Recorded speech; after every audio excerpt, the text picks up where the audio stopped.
Hello everyone. Today I'm going to show you how to make your page to be active always on Facebook.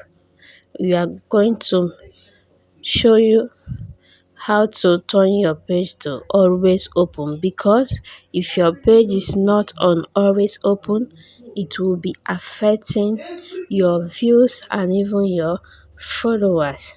So you have to go now and check it. If it is not on always open, know that your page is being affected. So let's go to your Facebook. When you go to your Facebook, you wait for it to load. Immediately load, you go to click on that picture there. When you click on the picture there, it come out like this.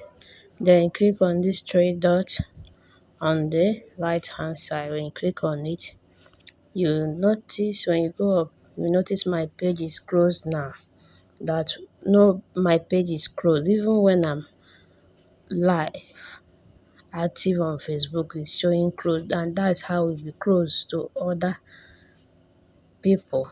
So what you're going to do is to click on that edit on top of there. You click on that edit, you go up. When you go up, you click on that close now, that pencil icon there. When you click on that pencil icon, you move and go to what, click on it again and go to what, always open. When you click on always open, you save. When you save it, it will automatically with what, always open. You notice it now, it's now always what, open. So drop my thank you on the comment section. Try and launch on your page now and change this, because that will be affecting your page without you even knowing. But when people come there, it will be closed, that you are not more active.